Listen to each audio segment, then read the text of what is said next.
Good morning, everybody. Shane Class and Daniel Babinski here with True Idaho News, another Wednesday morning podcast. And yeah, we got an interesting one today, don't we, Daniel? Oh gosh. That question is Idaho, is it going to survive as a conservative state? That's my question.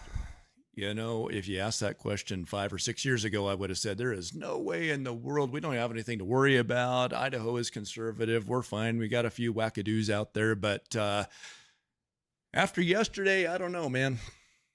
This week has been a little bit of a rough week for conservative values and conservatism in Idaho.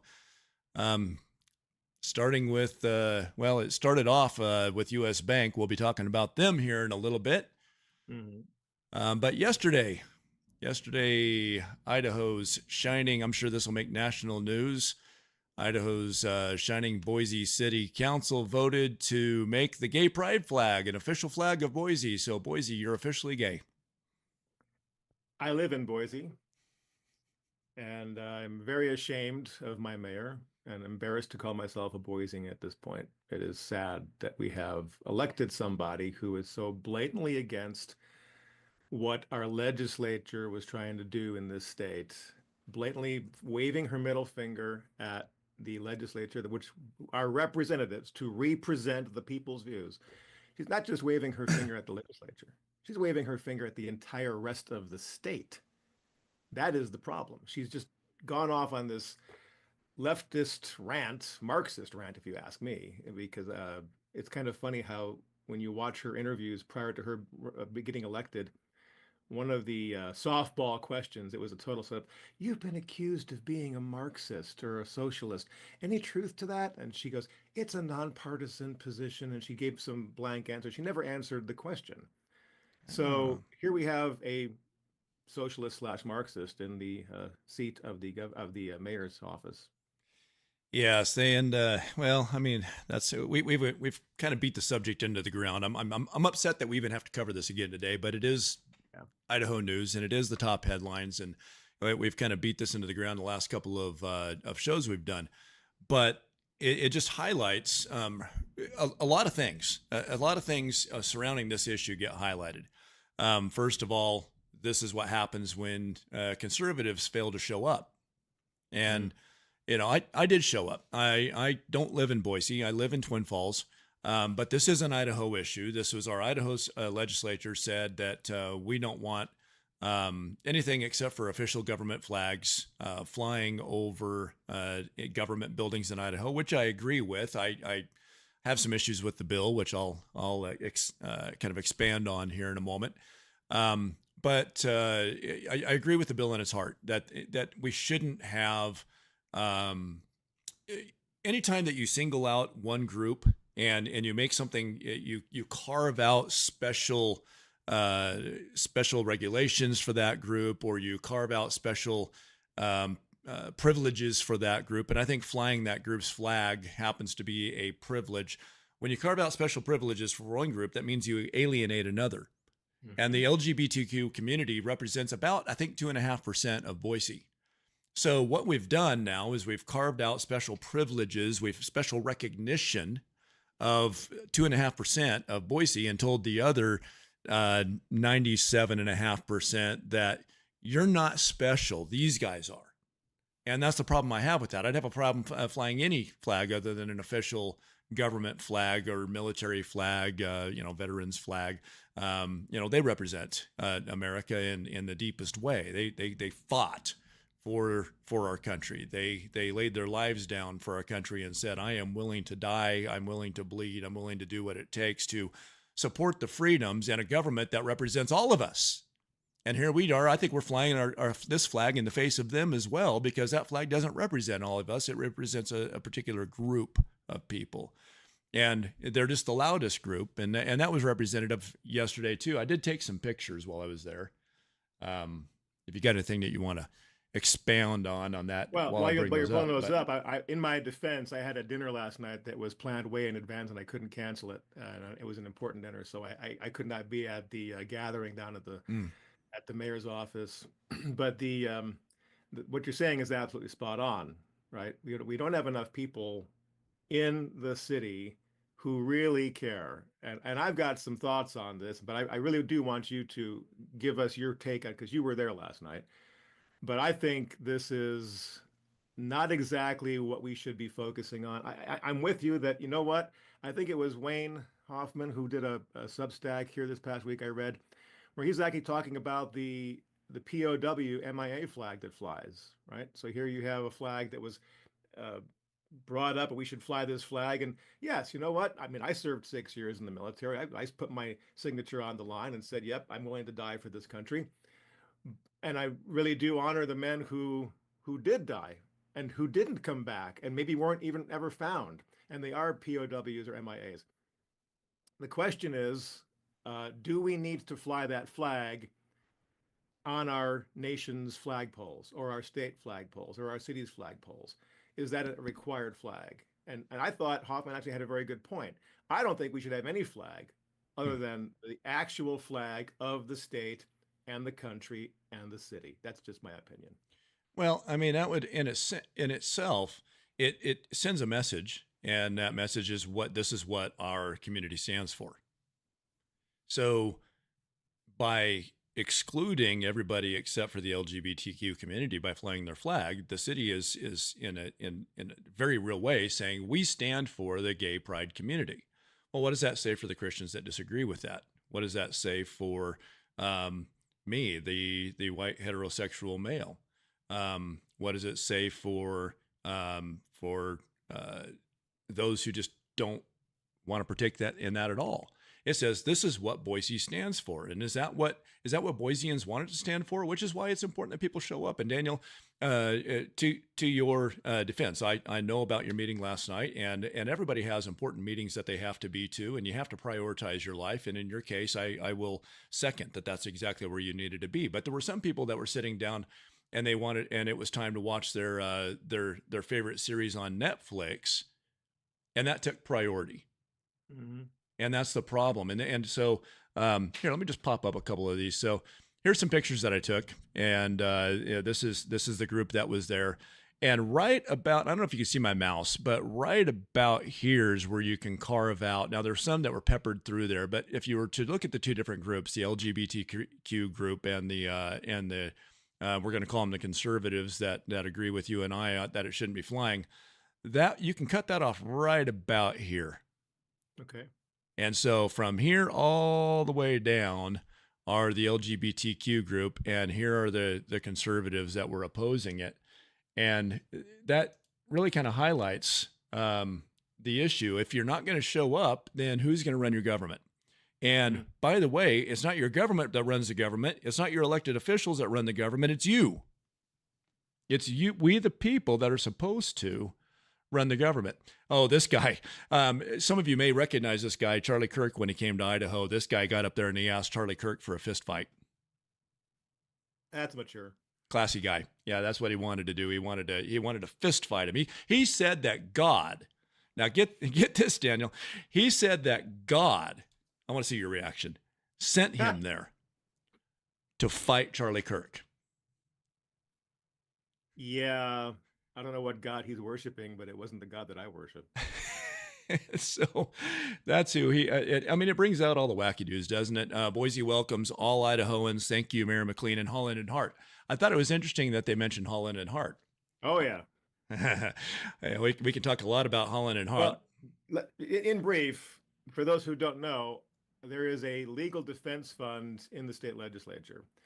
And the Speaker of the House and the Senate President pro tem are the only people who have access to it, who can authorize the spending of those funds. And every year the legislature reappropriates funds to that account. If you go through and Scott Bedke, our current lieutenant governor, who I will blatantly say lied to get into office. He totally misrepresented and lied about his opponent to get into office. And I'll go on record and I'll go to court for that if need be. But this man, Scott Bedke, used Holland and Hart something like 95% of the time as his go-to legal firm. He has a very tight relationship with Holland and Hart.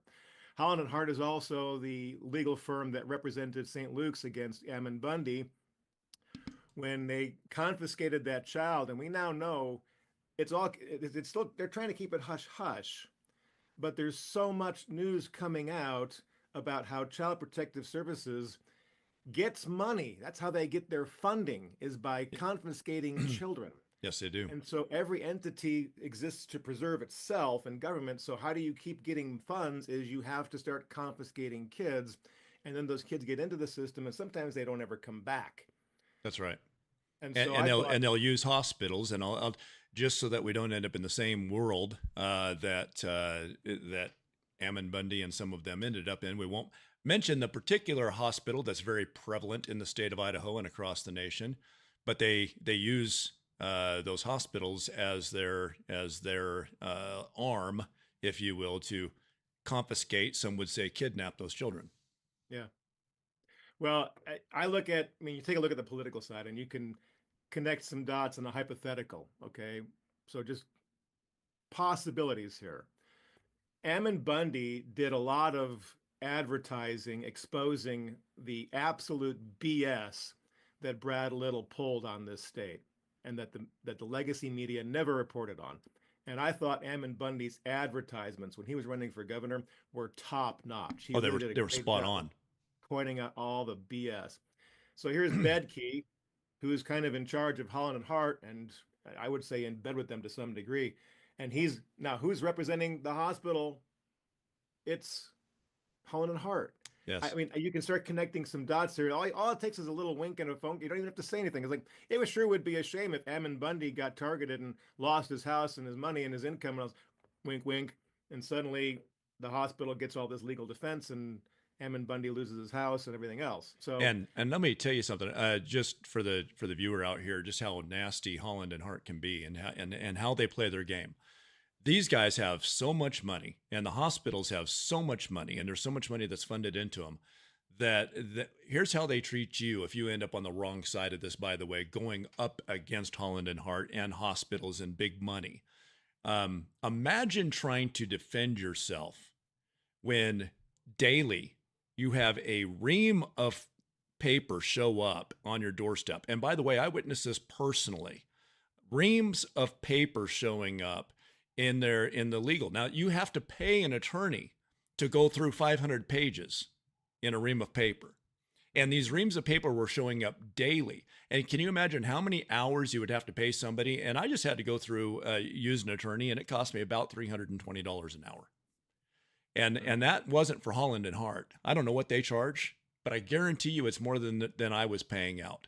Sure. And so how many hours would it take you to pay somebody to go through reams and reams and reams of paper? And they just absolutely buried them. And it's a bully tactic.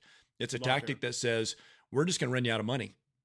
Yeah. And then when we run you out of money, we're going to take everything you have. We're going to take your house. We're going to take the clothes off your children's back. And by the way, recently, they were fighting to take the children's clothing from Ammon Bundy. Wow. That's who Holland and Hart. But keep on going. No, I'm.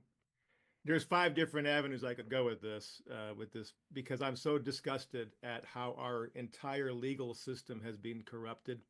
People think Idaho's legal system is not corrupted. I don't have any personal insights into that, but I listen to people who are involved in the system, and they tell me how corrupt our legal system has become in this state. That's sad. So when you have, plus we have, and I'll say this, corruption, if you want to call it that, I think a real Doge, not the fake Doge created by our Idaho legislature. I think a real Doge could come into the Idaho legislature and go, yeah, this on in the Idaho State House, and I mean the Capitol where the governor is doing his thing. They could put all these agencies. There's so much stuff going on all these branches of government. So we really do need to make some changes, which is why, by the way, I'm selling Idaho News to you, True Idaho News, because God's called me to do something different. But we can talk about that later. Yes. Well, and I appreciate that. It's sad that this is what justice is, right? And somebody said it, and I can't remember who I'm quoting here, but they said that it's not justice if you have to hire an attorney to defend yourself in court. You should be able to walk in, and the law should be clear enough. You can walk in before a judge, present your case, right, and the other side presents their case without an attorney, and then the judge rules on it, or the jury listens to both sides and they rule on it. But what justice has become, it's he who has the most money, he who has the bigger sledgehammer wins.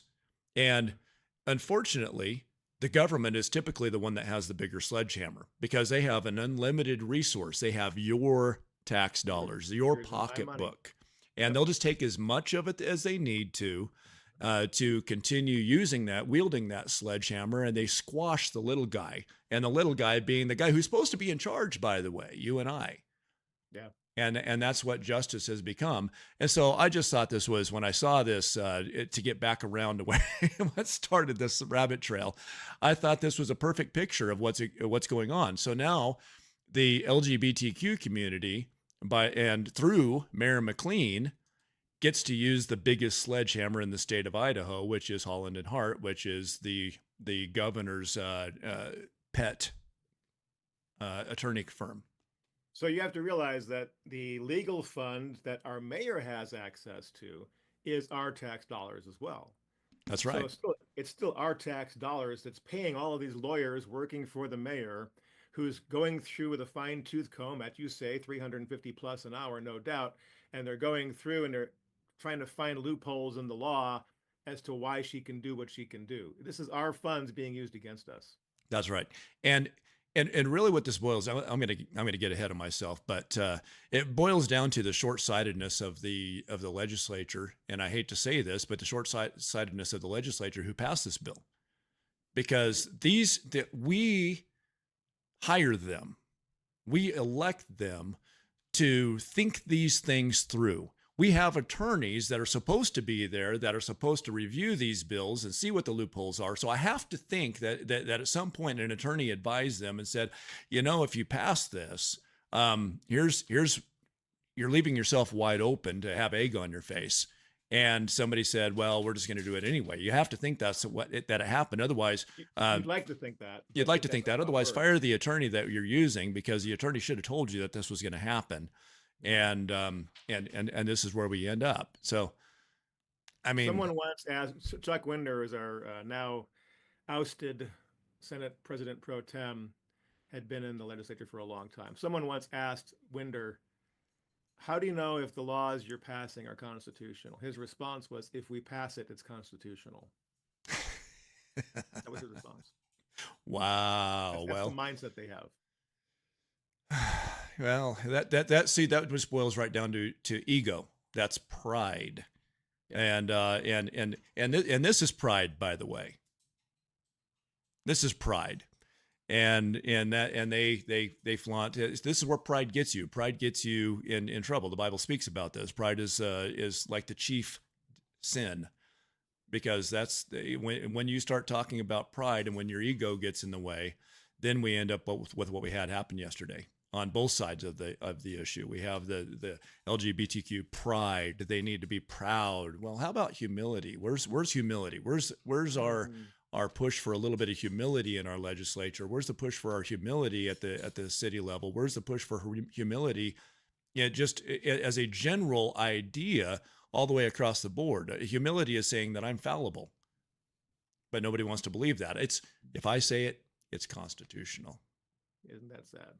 Isn't that sad? And I hold a biblical worldview, and I read scripture and I take a look at what the pride movement represents. And God says that's an abomination.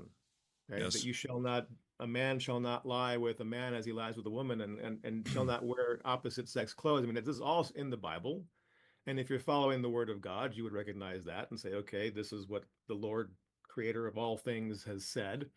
And you would try to follow that. But now, let's just call that then sin, because it's missing God's mark. Now what the enemy has done a very good job of saying, all right, well, we're going to put another sin of pride on top of that other sin. Mm-hmm. So we got sin one, disobedient to God's will, and now we're going to add pride on top of that. So now we're this is where it's really kind of sad for those who take pride in their sin. Yeah, that's a problem. Well, and so I brought up another picture alongside you as you were talking about this, because I think this is this person right here if you could see the back of his, and I just didn't even want to take a picture of his shirt. I didn't want to publicize it, but he is a self-proclaimed Satanist, and his shirt had some kind of a comment about his God is Satan. I think the So woman standing next to him has rented, or not, you don't rent the Lincoln Room, but you can secure the Lincoln Room because it's open to the public to secure and use. I think that's the woman who goes down and has in the past, anyways, weekly and talked about Satanism from, I mean, actually in the State House in the Lincoln Room. mm, And by the way, and so lest mm, anybody, before anybody accuses me of hating for anybody, I have, trust me, people say, oh, the fact that you say that you have black friends means you're a racist. It's like, you know what? I've got friends who are gay. I mean, when I was in the Navy, there was a guy who was gay. I knew he was gay. Everybody knew he was gay. Him and I became friends. Did I ever do anything with him? No, it repulsed me. But he, as a human being, was a really neat guy. yeah, Right? yeah. We're still friends. We still talk on the phone. I disagree with his choices, Hey, and that's a whole different discussion to there. his credit, I have to say this. So there was after all of this went down, there was a little bit of a skirmish that kind of happened between the two sides, and so I went running down there to see what was going on. Actually, it was a gay guy that was on the opposing the flag side that got in a skirmish with these people that I just had pulled up right here. Tell So us about that. yeah, they were hollering back and forth, and the gay gentleman that was opposing the flag. I can't remember how it all started. I wasn't there when it was all started, but as I walked up, I kind of went, whoa, because the comment that came out of his mouth is that he was raped by a gay guy. We And could have a whole discussion about that. Boy, that's a whole different rabbit trail. but he said he opposed that flag flying because it was exactly what we said. It was representing one group of people and not, and it was inappropriate to have. And so he was on the right side of things. And it kind of like you said. I mean, people will go, "Oh man, now you're holding up your prop of who you hang out with." I grew up in Twin Falls, Idaho, and we had several gay guys. One of them I went to church with, and then found out that he was gay, and I still consider him a friend today.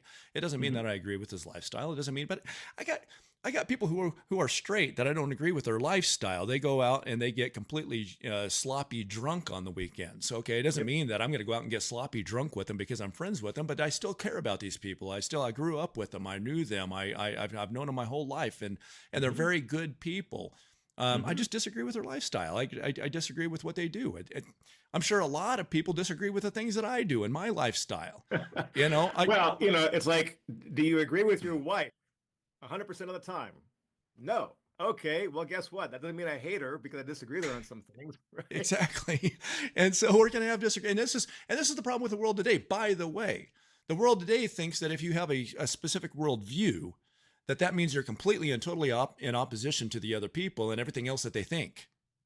And this comes back into, if I disagree with something Trump does, well, you're anti-MAGA, you're anti-Trump, you're anti-conservatism, and this is the problem with idolizing any particular person because they happen to share some of your views. You Yeah. can't do that because then the views that they have wrong, all of a sudden we're in two camps. No, So can we shift gears a little bit here? Can we talk about that? yeah, let's do. Absolutely. Okay. So because I've been castigated by some of my conservative friends on social media when I criticize something that I see Trump doing that I disagree with. First of all, as you said earlier, it's my right as a citizen with free speech to say what I want to say. And I choose not to worship the ground that Trump walks on. Am I super, super glad that he got elected instead of the alternative? Absolutely. I was very proud to vote for Trump in the presidential election. Very proud of that. But that doesn't mean he's perfect. That doesn't mean everything he does is their best thing to do. And I have told people, if you tell me in this second Trump administration to trust the plan, you might get bitch slapped. Okay? I'm tired. I'm so tired of trust the plan. Well, guess what? We are the plan. This is Amen. a bottom-up government. We are the plan. And we're supposed to trust us. We're supposed to be able to review these things and speak to these things. And if we just go, oh, okay, well, Trump is in charge and he plays 3D chess, so just trust Trump. It's like, no, no, he's a fallible human being who makes mistakes. And I saw Yes. him making mistakes his first couple of days in office, and I called him out. And I had people on social media, I should stop my crying. And it's like, I'm not crying. By no No. means am I crying. I'm just speaking out and saying this is not right. It's not crying. It's pointing out a principle that Trump is violating, and that is we're supposed to be a bottom-up government, not a top-down government. Well, and listen, we could talk about that a little bit, even if in Idaho. Okay, this is what happens if you don't pay attention and if you support everything they do. We have our the Freedom Caucus. Yes. So we had a lot of people who, in the beginning, who I supported, who had on my show when I had Shane Talks Politics, that I supported, that I had come on, and I let them talk. I give a platform with Shane Talks Politics and to anyone. If you want to come on my show, I don't care which side of things you're on. We'll have a discussion. That's what it was for. And but we had Heather Scott, and we had several of the people who were part of the Freedom Caucus that now are doing things. Now, I will say 90% of the time on bills, I will agree with all of them. We have a split, a division that's happening in the Freedom Caucus, but I will say 90% of the time they are on the right side of things. Now, they may not put enough teeth to bills, which I think is ridiculous. I think it's just virtue signaling to put a bill out there that doesn't have any teeth in it.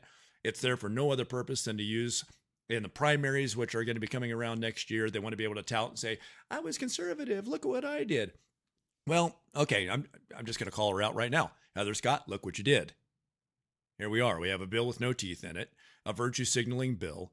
And I guess that just kind of segues. I'll show you here in a minute something you and I were talking about. Don't let me forget to circle back around to this. Oh, I said circle back. Ew. Oh, gosh. Ew. Why don't you show it now? let's just do it. We'll move on to that. So, well, because, okay, I'll say why not now, because I have one of these that I do want to bring up before I get there. It's the next slide that I had in line here. Speaking to what you just said about not idolizing people and putting them on a platform, and that you have to be careful. Here was somebody that we needed to be careful of. Okay, so I show you this picture. Well, you'll see who's standing right here. What was her name again? Pam Hemphill. Pam Hemphill. She was part of the J6 group. She got arrested. She went to jail. She was a staunch supporter of conservative things in Idaho, of Ammon Bundy, and she presented herself as this. But this is what happens. If a person is there for the publicity, it will eventually show itself. And we'll use this to segue into to what we're talking about with the caucus, because I believe that's happening there. If somebody just wants the power, if somebody just wants their voice heard, if somebody just wants to be in front of the public, Pam is a perfect example of what happens there. So if you have a paradigm that all of your choices are balanced against, it will withstand being arrested on January 6th. It will withstand Trump not sending his money to bail you out of prison when you go and do something like January 6th. Pam Hemphill got upset because Trump didn't bail her out, and now this is who she's supporting. She just bounces sides because there's no paradigm. It doesn't have a true compass by which all of your decisions are balanced against. And so she just flip-flops. She gets mad. Now she's on the other side, and she's supporting the LGBTQ community. She was the one, by the way, if you happen to see the video of David Pettinger taking down the flag, the gay pride flag on, I think it was the day before Easter, and covering it up with a blanket, and then raising the Appeal to Heaven flag. Okay. When Mayor came in there's Easter Sunday and she's taking that flag down, you can see that there's a video of somebody taking that. There's three people there. There's the mayor, there's one other gal in the image with her, and then a voice behind the camera. That was Pam. She's the one going, oh, this is so beautiful. This is so wonderful. Love what you're doing. Stepping on the Appeal to Heaven flag. Thanks, Pam. So that's what happens. Can I speak to the Pam issue? Pardon me? Can I speak to the Pam issue? Yeah, absolutely. Because Pam used to interview me when COVID hit and all the lockdown came and we were doing all the protests downtown. And I was actually part of all that. I was going to those events, and she was interviewing people, and she was actually very good about going around and doing Oh yeah. live streaming and letting people know what was going on. I thought, okay, that's respectable. I like what she's doing. She's just informing people, and she's being a citizen journalist. She's doing a very good job of it. And she would interview people and let them speak their mind. I thought that was great. Well, then she goes to Washington, D.C. on the inauguration when they're casting their ballots to certify the election. And she's, and from what I read in the newspaper account, she was standing there going, "We went into the Idaho State House. We can do it here." And so she was talking about when they had the big blah blah downtown at the Capitol, and they broke the doors, which was not intentional. It was an accident. People need to go back and read about that or watch those videos. Oh, I wish I could bring it up right now. I do happen to have a video of that exact thing happening from somebody in the crowd that was right there close by. And what you see in that video is the people pulling the door one direction and a police officer pulling the door the other direction. And why they didn't have safety glass in that door, that was somebody's stupid decision. But it just got tweaked a little bit and it shattered. The torque, and it just broke. Yeah. Yeah. So the glass is not going to withstand that much torque.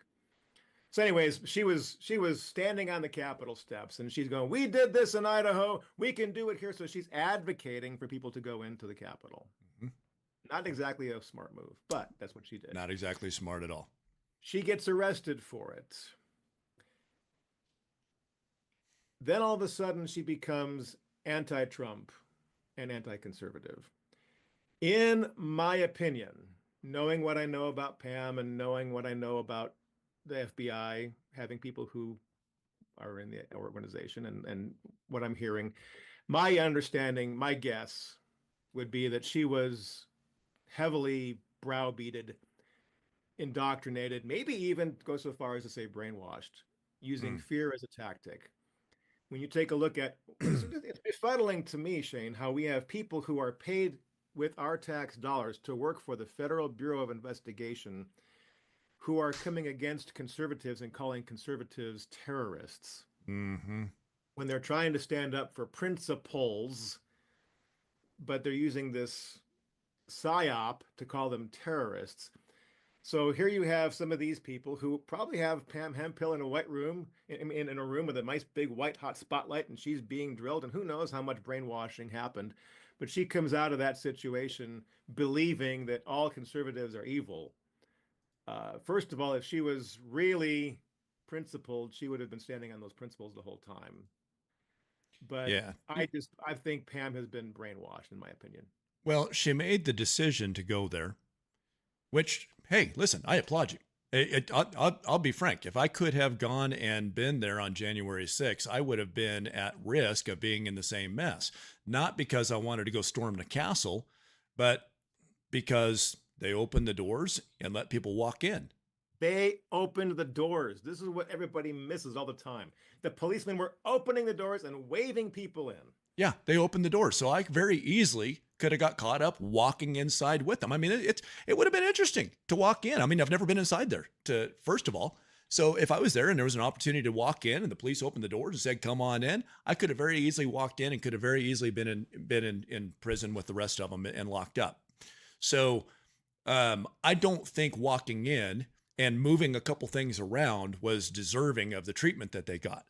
Now, even the guys that walked in and walked around for like 45 seconds and turned around and walked out, they still did jail time. That's correct. That's correct. Touch anything. Now, if you went in and your intention was to disrupt, you broke the law. And there needed to be some justice for that. If that was your intention and they could prove that was your intention, was to stop the meeting. I understand that. And we do have to have laws, and we have to, but sitting there for 2 years without getting a court trial, that's not speedy justice. That's not speedy trial. Getting stuck in isolation, getting tortured. This speaks back to the corruption we talked about earlier. That's disgusting. Our government, the people, not our government. Our government just exists because of people who serve in roles. So it's not the government that's corrupt. It's the people. It's the people that are corrupt. And so that treatment, the entire thing was absolutely disgusting to me.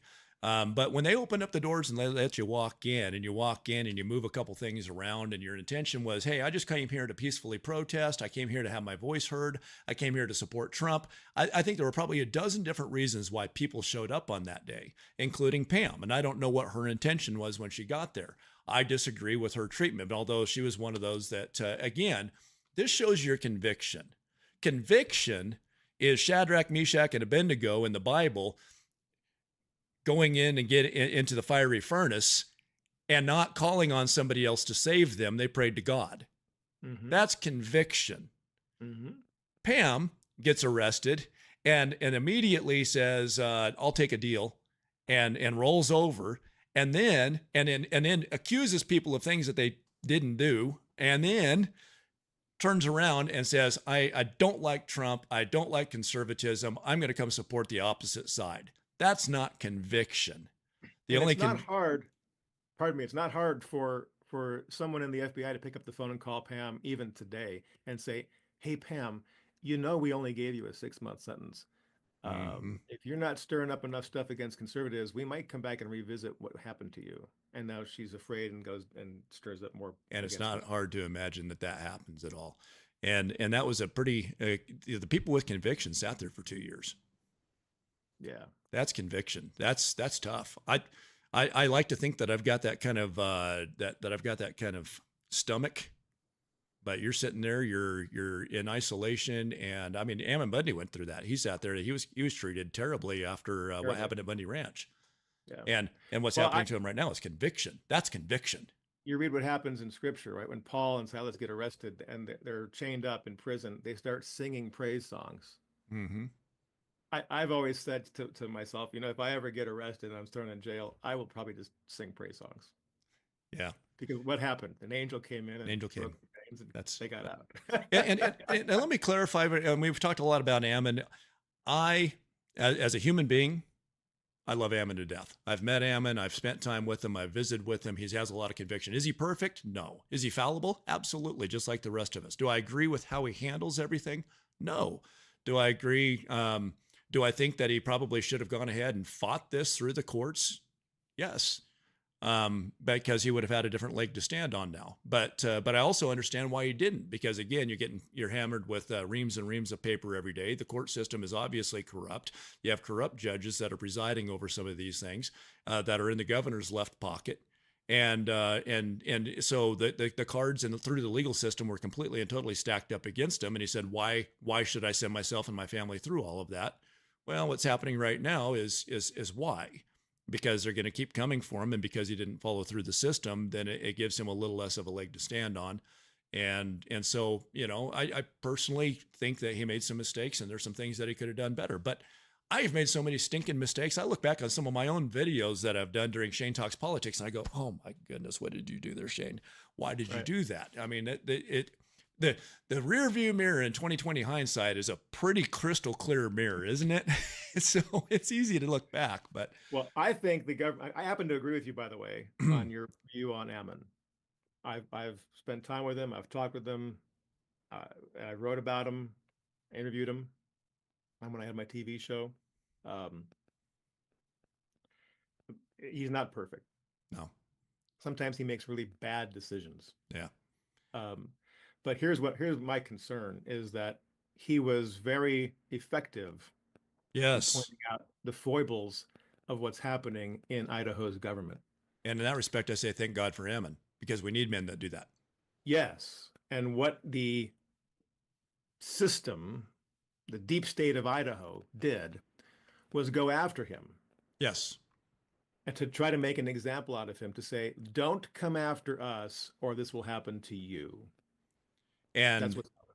And that is the problem when the government is able to weaponize Holland and Hart. Yeah. And I mean, that's when you have that kind of a powerhouse behind you, and it's our tax dollars that fund it. And they are government officials and police and have qualified immunity, which I very much disagree with. Yeah. Because it tips the scales in their favor if you ever go to court. They Hmm. go, well, I was just, in good faith, I was doing this under my, official position as blank, Hmm. fill in the blank. And what? What? And Where? you'll never convince me that doesn't happen. My father was a policeman for 28 years, Yeah. I mean, and he was am an I, honest cop. in He was an what other honest cop. profession, what do you enjoy qualified immunity? Do you get to say, well, I was doing it as a part of my profession? If I just follow what my company does and I'm just following the rules that are outlined in my company of conduct, and I make a mistake and I burn somebody's house down, do I get qualified immunity because Mhm. I was acting in good faith? I didn't mean to. Right. It wasn't Yeah. intended. No, absolutely not. I have to pay for that, and it comes out of my pocket, not the taxpayer's pocket, and that should be the way it is all the way across the board. Act Hmm. right, do right, but even if you make a mistake, you have to make that there you have to make amends. You have to set that right. That's what the rule of law is there for. It's a moral thing to do to start with. Yeah. But I just think it's uh the deep state coming against us. yeah. So, moving forward, Yes, sir. we wanted to have a little chat about you sent me over this article from Oh, yeah. the liberal author wants to thank Rep. Heather Scott for her pro LGBTQ work. Yep. Um, Saw that last night and sent it to you because here's a perfect example. And didn't you call Heather out online? as a matter of fact, I have that right here. Okay, so we'll give a little bit of a background to that real quick, and then I'll let you roll with it. So we had a little bit of a on X. Here you go. Here we go. Rep. Heather Scott. So Mayor McLean had responded to Attorney General Labrador. If you want to read that, I'm going to let you go. You guys can go back and read that on your own. We're running out of time a little bit, but she wrote a response to Labrador, and you can see it was a couple pages worth. And Heather Scott had a little snip that said a response to Mayor McCriminal. Wow, that's a lot of words just to say I want to break the law for some woke clout. The legislature will be ready to enforce HB 96 penalties next session. And I couldn't help myself. I responded and I said, this bill itself is a lot of words to say. I want to write a law with no penalties for some conservative clout.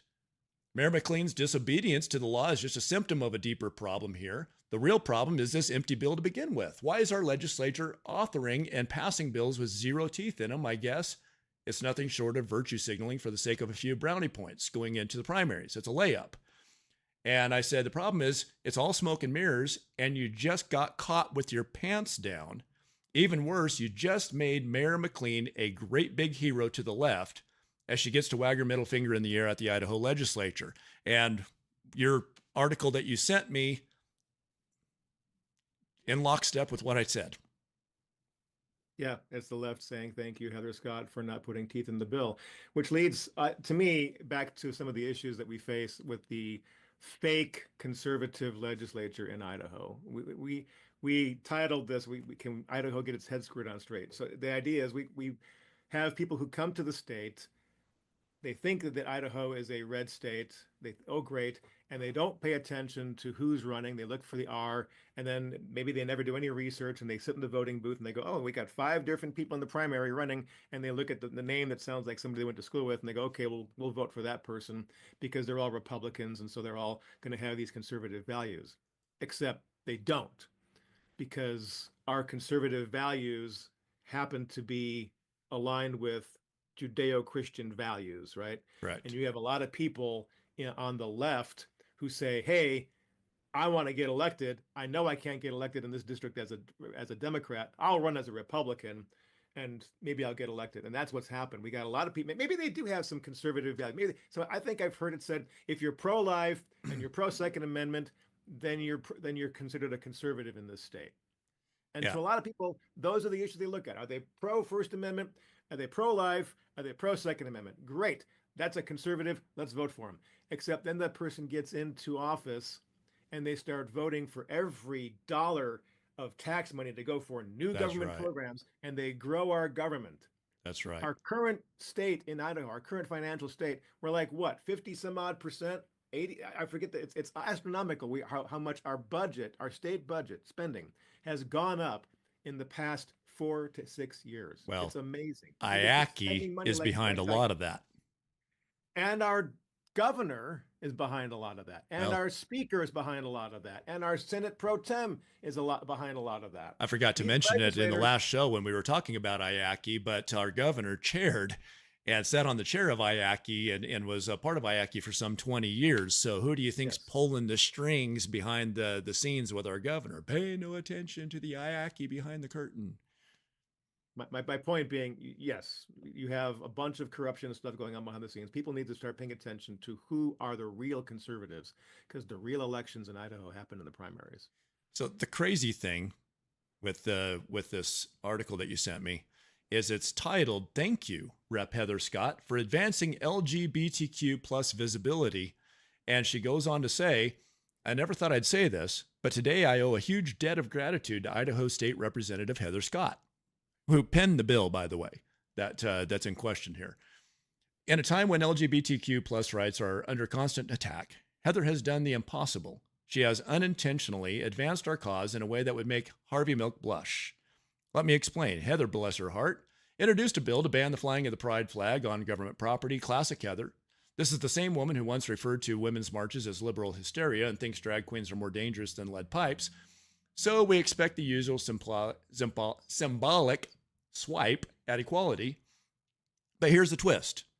Her bill had a beautiful little loophole, a rainbow-colored Easter egg, if you will. It banned cities from flying unofficial flags, but it said nothing about flags that are officially recognized by a city governor. That's right, if a city simply designates the pride flag as one of its official flags, then fly, baby, fly, and that's exactly what Boise did. And she goes on to continue thanking her, which was exactly my point. When we write virtue signaling bills that have no teeth, they don't take the time to think about what the effects of that might be. And we're going to see the exact same thing. My prediction, just like this, is that in the next school year, we're going to have superintendents, we're going to have teachers, we're going to have people in the education system. We have another bill that banned the flying of those flags in school property and in classrooms, but no teeth. So that question is, will the legislature put teeth in? And my question then is, would that bill have passed if it had teeth? Or were people just going, yes, I can virtue signal because I don't want to get in trouble? And people need to be held account for their perspectives. Well, you hit on the real problem, and this is what we've seen, and this is why we have the division in the Freedom Caucus. So you have one side that says, "Hey, we need to bend a little bit. We need to be more flexible. We need to get some of these chair seats, and if we continue being so hard lined, we're not going to get any of these chair seats." And the chair positions, by the way, over the different those are the committee chairs. They want their seat at the table because that's a powerful position. You can decide, and this is something else that's wrong in our legislature that I completely and totally disagree with. If you are the chair of a committee, you can take a bill and decide whether or not to bring it before the committee to get a vote. And if it passes in the committee, then it goes on to the floor, and then the floor votes on it. And that's how bills then get advanced and make their way into law. But a committee chair gets to determine whether or not to even bring that bill out of their desk drawer before the committee. And so what happens is we have a lot of good bills that that get just stuck away in a drawer, and they never advance. They never go anywhere. So I can understand, okay, in theory, they're saying, well, if we can get some of these chair seats, then we'll have more power to get things done that we think need to get done. Well, no, that's not the problem. The problem isn't that you want that chair, that we need to put conservatives in those chair positions. The problem is that chair has the power to put something in their drawer to begin with. And that's what you ought to be fighting. You ought to be fighting that, not bending and passing stupid bills like this because you know that nobody's going to vote for it. And the reason that they won't put teeth to it is because then all of a sudden people won't vote for it because they don't like the teeth and they get outed. And this is why a lot of bills end up in a desk drawer. They say, well, I don't want this to go to a vote because if this goes a vote, I can't support that. Or I'm going to have to support that because the voters expect me to. And I'm going to get outed. My opponents will use it against me. My opponents will use it against me, or it's going to make IACI mad. And nobody wants to make IACI mad, or the governor mad. And the governor, through Scott Bedke, has made a lot of bills disappear, by the way. And so that's another problem when Bedke had more power. Well, he has too much. But to my point, the governor doesn't want to veto a bill because that's going to make him bad. But he's beholden to his supporters through IACI. Yeah. So he's in a real position. Well, when the governor's buddy with the right people, and you have now Kelly Anthon, you have a lot of them that are just following in those shoes because they want to. They're not really there for conservative values. They're there because they want to advance themselves up the ranks and get more power. And so this is exactly what we see happen in this bill right here. It's just a perfect example of the corruption and the problems. I'm going on and on and on, but in our Idaho legislature. Yeah. How much time do we have left? Well, we're right there, but we probably have 10 minutes if we want to use it. Yeah, there's so we could talk for another hour on this kind of stuff, but the corruption you're talking about is so ingrained, and we need. So I'll tell this story. That's why I asked. Is a couple of years ago, I was working overtime, trying to get people aware of the issues. I was out there pushing for strong conservative Christian candidates to get elected, and we didn't have some success. And we had some success, but not a lot of success. And I felt very wiped out. I mean, I was just every day working. And I got burned out so badly that I just said, you know what, I need a vacation. I threw my fishing pole and my tackle box in my trunk. I didn't even take a tent. I just started driving. Didn't know where I was going to end up. 10 hours later, I found a little campground and spent my day sleeping in my car and fishing for like 3 days just to kind of unwind and get the pressure off. But I realized that we have people in this state, as I'm decompressing down there fishing, I'm thinking we have so many good candidates who are conservatives that get lied about. And the thing is that our conservative candidates will not lie about the people who are lying about them. And so we've got an electorate who believes lies. And then maybe they moved here from a different state. Take, for example, there's a lady in Canyon County. She moved here from California, got involved in politics because she saw what was happening. Conservative lady, conservative Christian lady. And I'll call this guy out, Greg Cheney, who I think is a disaster for the state of Idaho, but he was in the legislature. And he starts saying that she's come into the state with a bunch of dark money. And so he's a lawyer. And people are going to believe this guy because he's a lawyer. All this dark money coming into Idaho. She had no dark money. She had her own money. So it's out of state. Okay. She moved here from California to escape the socialism she saw in California. She's a true conservative Christian woman who wants to better the state because she saw the corruption happening. And here's one of the most corrupt guys, in my opinion, in the legislature who's coming out against her. And so the people believe him. Thankfully, he got voted out. Thankfully, there was enough of an effort that he lost his reelection bid and then lost his subsequent election bid for the Senate. Thank God for that. But here is my concern is you got people who believe the lies. And so I came away from that retreat thinking we're going to need to really educate the legislature, the electorate more and better. And we need more conservative Christians to be voting. And so when I hear pastors saying, separate the church from the politics, it's like, when you go back to the founding of this country, that was the exact opposite. The people were Amen. meeting in churches, the congregations were meeting and talking about the politics.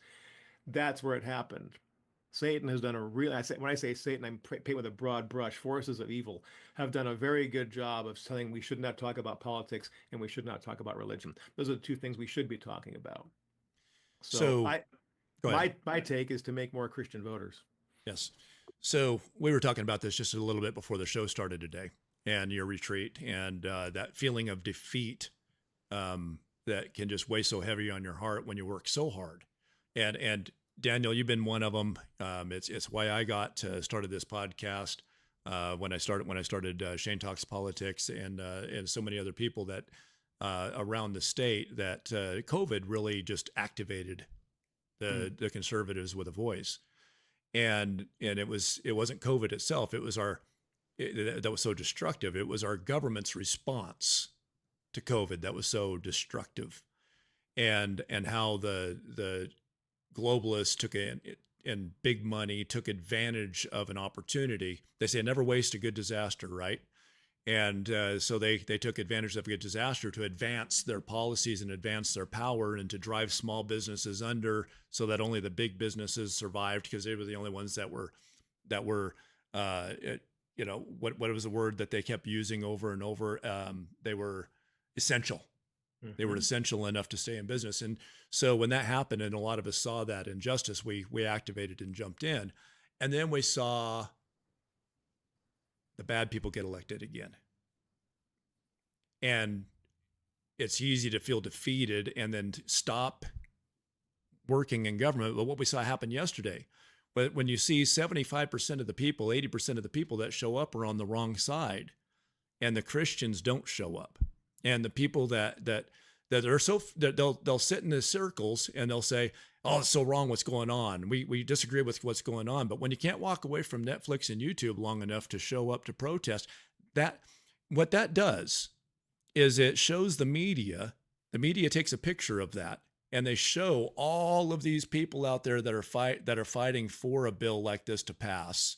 And then they show this small little fraction, and they say, well, they're the extremists. It's only the extremists that are showing up. Well, if everybody who disagrees shows up, well, then now it's the population. It's not the extremists. And we all think the same way, but we won't show up. What happened in Twin Falls is we had a lot of the folks that you were talking about, a lot of the Democrats that couldn't get elected. And so they run as a Republican, and they get elected as a Republican. And they start voting down good legislation. They start voting in favor of bad legislation, and the people just check off the box next to the R because it's hard to stay informed. By the way, I can hardly blame people for not being informed, because even doing this, it's hard to keep up with everything that's going on, even when you've made it a part of your life to stay up on it.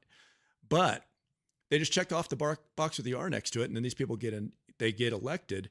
And so what we did is we started Magic Valley Liberty Alliance, and I'm not a part of it today. I still support them. I just I do this as my time. And so, but we started that, and then went door to door, and we had to go door to door with a voter guide and educate everybody. And through that effort, because enough people got involved, enough people showed up and did their part, enough people were willing to go knock on doors. Now, is that a pleasant thing to do? It's hard to get started. Once you get going and you start visiting with people and you find out how many people agree with you, it's actually very encouraging. And when you start seeing people go, oh, I didn't know that about him. Oh, I didn't know he voted that way. Oh my gosh, I can't vote for him. And you start seeing that momentum start, then it gets easier to do. But it's just like anything else. It's getting up to exercise, eating the right foods. It's hard to do. It's hard to get started. But once you do it and you start seeing the benefits of it, then it makes it easier. And at the end of the day, we got rid of the 3 worst actors in the Magic Valley. We got them out of there. So my message to the people, to your point, Daniel, is that we got to keep fighting the good fight, those that are in it. And the rest of everybody needs to get off their tush, and these churches need to stop saying that we're going to stay out of politics. You have let the federal government, through a 501c3, shackle you.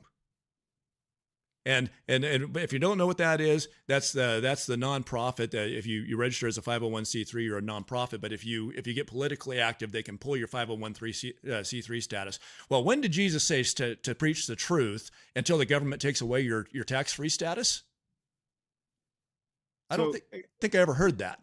To that point, it's interesting that many pastors are ignorant about that law. That law passed. They call it the Johnson Amendment because Lyndon Johnson was ticked that churches came out and told people not to vote for him. And so he slipped that in as an amendment to another bill. But never has that bill ever been enforced. No.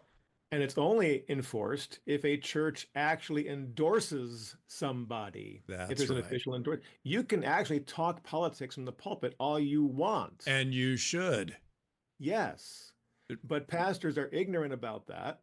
And so they just go, we don't want to go there. We don't want to lose our tax exempt status. And they start following the money instead of the principles. There were many reasons that they put Jesus on the cross. And one of those was because he spoke out about the corruption. It was outspoken about it.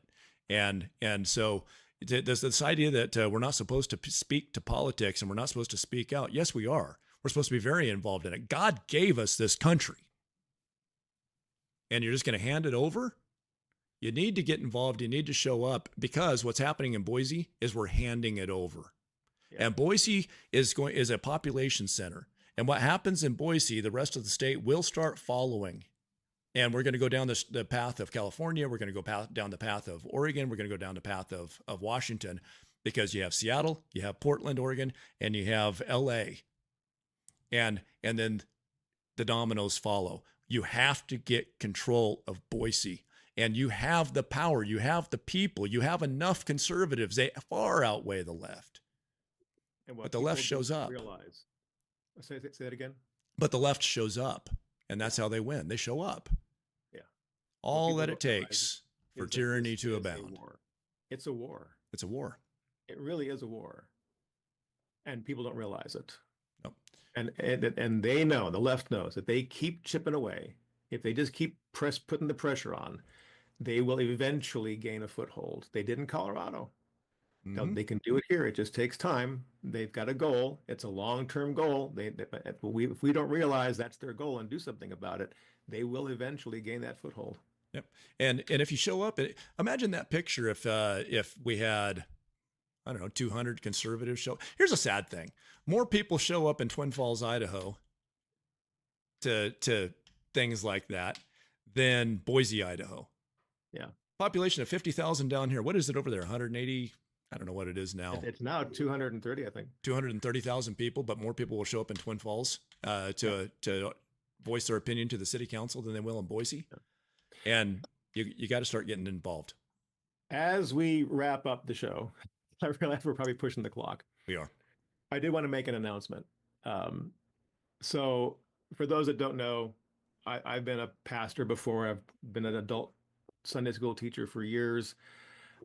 And had my own church for a while, and I'm not called to be a pastor. I'm called to be a teacher.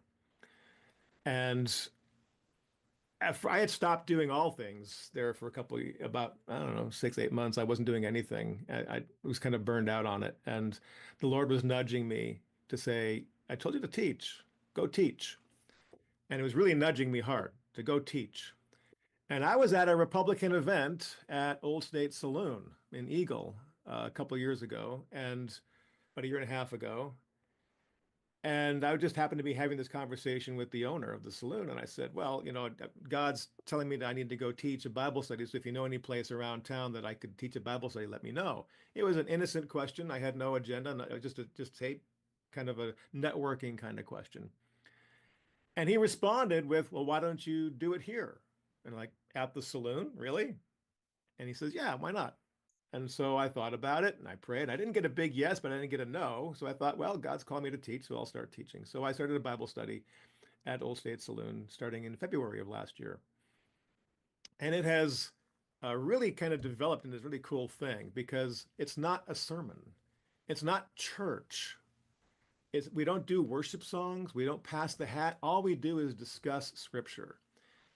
And so I facilitate a discussion. It's not unidirectional. I'm not preaching. I open up with some topic. We talk about it. I ask questions. People ask questions. People ask questions of each other. There's comments. There's questions. It's very interactive.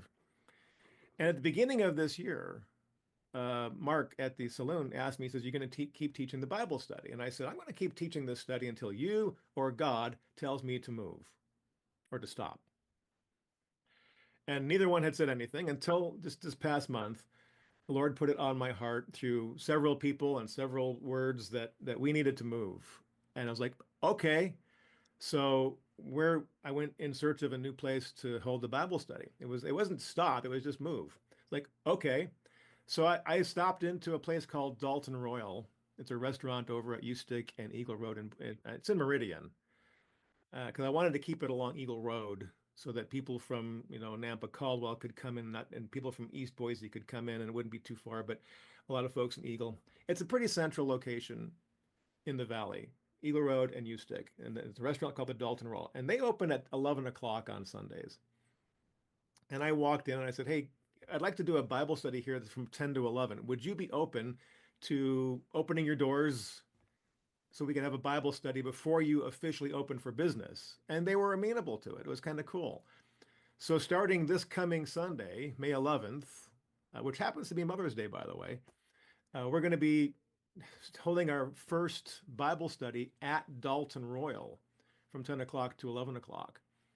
And my request is that people come and participate and learn about Scripture. One of the ladies that comes, she actually came to the Lord just this last year.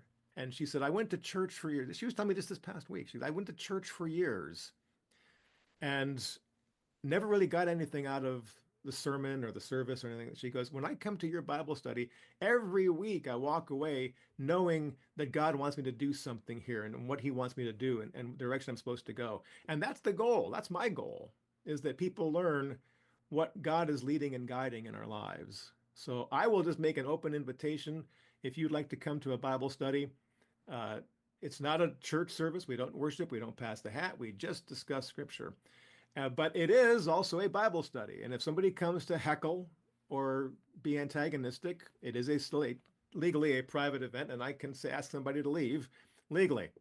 So we made sure of that. So the idea here is we want to be able to discuss Scripture. So I just want to encourage anybody, if you've not been to church in a while and maybe you've been going and you just feel like it's not something that's feeding you, please come to check it out. Say just, okay, if you like it, fine. If you don't like it, fine. My job is not to create a destination. I really see, Shane, my job is to create a passageway, to equip people with what God wants them to do in the body of Christ. Like you say, go out and do things. Maybe somebody's called to go do the protest. Maybe somebody's called to help with the logistics of that and not be there physically. God calls every one of us to do different things. That's right. Just read Ephesians 2, chapter 2, verse 10. All part of the body. Yes, it's so that the elbow doesn't get a lot of glory, but the hand can't do much without the elbow. So That's right. you've got to have the elbow in place, right? So that's kind of what we do. And my job is not to create a end location; it's to create a passageway to help people find what God's called them to do. Well, I thought it was interesting as you were talking there. I brought the verse up. I apologize if I distracted you a little bit, but I brought up in Acts. Acts 2:46 and 47 said, every day they continued to meet together in the temple courts. They broke bread in their homes, and they ate together with glad and sincere hearts, praising God and enjoying the favor of all people. And the Lord added to their number daily those who were being saved. And I think that's a beautiful thing that you're doing, because it's not just about, even if you are enjoying church on Sunday, meeting together throughout the week and continuing to learn and to gather with other Christians, gather with other like-minded people. And I think probably, and I'll end it with this, but one of the most important lessons that my biological father gave me was he told about an old guy that was in a cave and another guy that came walking into that same cave. And the guy that walked in was a church member that had stopped attending church, so to speak. And so he sat down with the pastor around the fire, and no words were spoken. They just stared at the fire. And after a little while, the pastor reached in and a stick, and he rolled one of the coals away from the fire. And it sat there, and as it sat there, it started going out. And then he reached in and he took a stick and he rolled the coal back into the fire, and it lit again. And the other guy, he looked at him and he goes, I understand. It's when you're around like-minded people and when you're continuing in the faith with other people, or in this case, politics even, whatever it is, when you're around like-minded people, then that fire continues to burn. They help to keep it burning. But if you go off on your own, you're going to go out. And it's the reason that God sent them out in two, by the way, was so that they would hold each other accountable and that they would also give each other encouragement. So find a group, get involved in it, whether it's a church group. If it's politics, find a political group like Magic Valley Liberty Alliance down here in Twin Falls, because they'll keep you on fire. They will encourage you, and we're all stronger together than we are one-on-one.